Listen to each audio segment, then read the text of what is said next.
आज हम आपको पढ़ाएंगे उद्भिज परिषद। उद्भिज परिषद मतलब होता है वृक्षों की सभा। अत सर्वविध विटापिनाम मध्य स्थित सुमहान अश्वत्थदेव वदति भो भो वनस्पति कुल प्रदीपः महापादपाः कुसुम कोमल दंत रुचाः लताकुलनाश्च सर्वाहिता श्रवन्तु भवन्तः।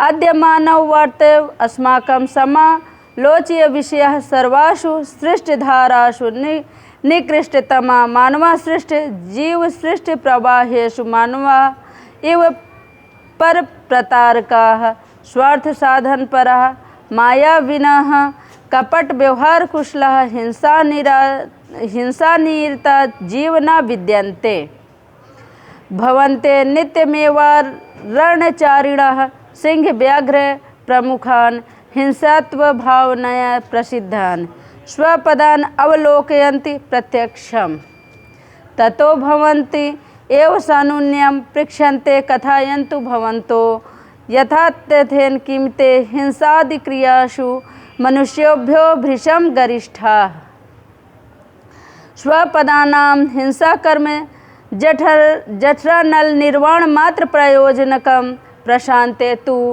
जठरानाले नले सुकृद उपजातयां स्वोदरिपूर्तो न हि करत लागे ता न हिरण्यशस्कादीन उपध्यन्ति न व तथा विध दुर्बल जीवघातार्थम अटवी परिभ्रांति सर्वविध विटापिनम सभी प्रकार के वृक्षों के अश्वत्थ देव पीपल देवता कुसुम कोमल दंत रुचा फूल रूपी कोमल दांतों वाली संहिता सावधान निष्कृष्टतमा सबसे खराब निम्न पर प्रतारका दूसरों को धोखा देने वाला अरण्यचारिण्य जंगल में घूमने वाले स्वपदनाम जानवरों को सानुनयम विनय पूर्वक जठरानल निर्वाण मात्र प्रयोजनकम पेट की अग्नि बुझाने मात्र प्रयोजन के लिए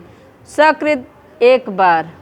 इसके बाद सब प्रकार के वृक्षों के बीच स्थित अति विशाल वट वृक्ष पीपल के पेड़ बोला, अरे वनस्पति वंश के दीपक महान वृक्षों पुष्प रूपी दांतों की कोमल कांति से युक्त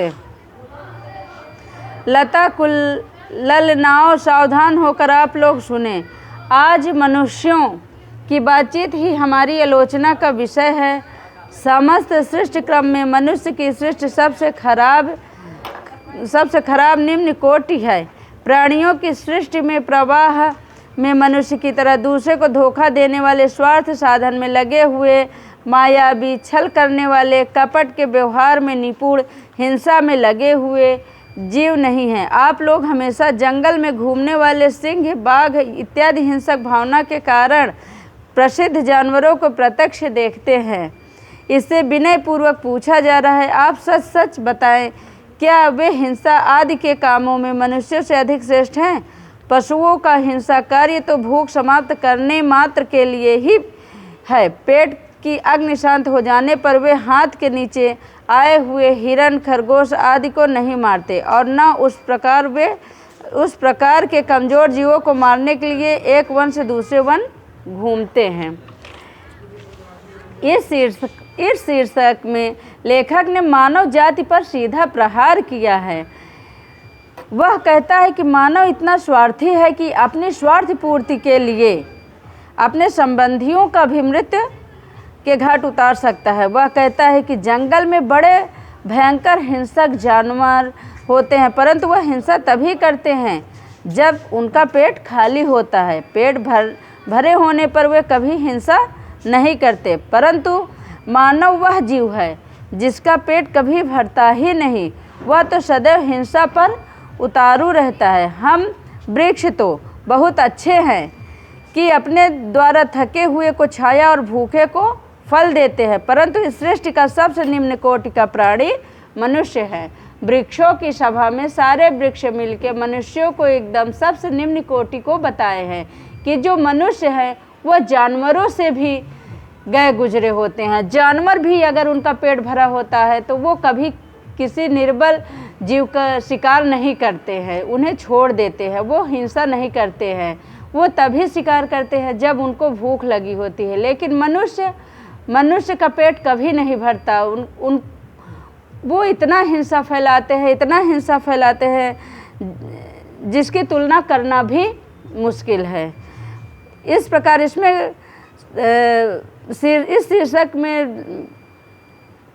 लेखक ने मानव जाति पर यही कहा है कि इस पृथ्वी पर जितने भी जीव हैं, सबसे निम्न कोटि के जीव मनुष्य ही हैं।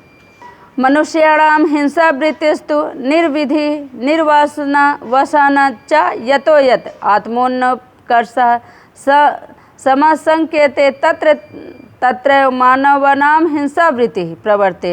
स्वार्थ सिद्धे मानवादरान् मित्रं प्रभुं भृत्यं स्वजनं स्वपक्षं चावलीलाय उपधन्ति।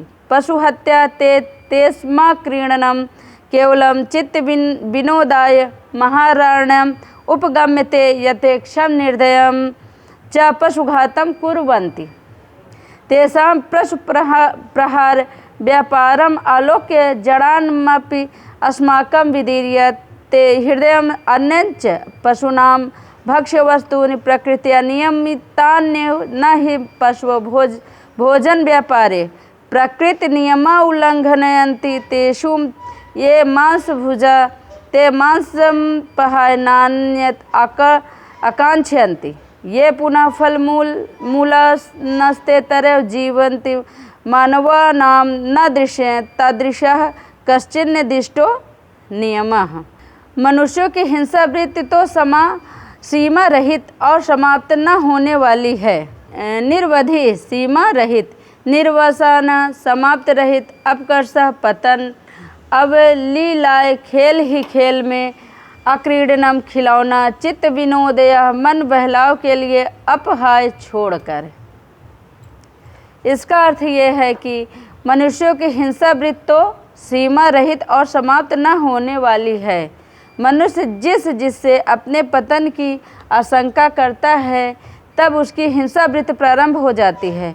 स्वार्थ पूरा करने के लिए मनुष्य स्त्री मित्र स्वामी सेवक अपने संबंधी और अपने पक्ष वाले को खेल ही खेल में मार देता है। पशुओं की हिंसा तो उनका खिलौना है।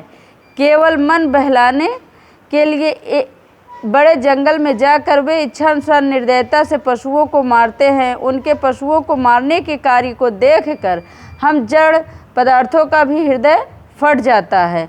और दूसरे पशुओं की खाद्य वस्तुओं के स्वभाव से नियमित ही है। पशु भोजन के कार्य में प्रकृति के नियम का उल्लंघन नहीं करते हैं। उनमें जो मांस भोजी है वे मांस को छोड़कर दूसरी वस्तु नहीं चाहते हैं।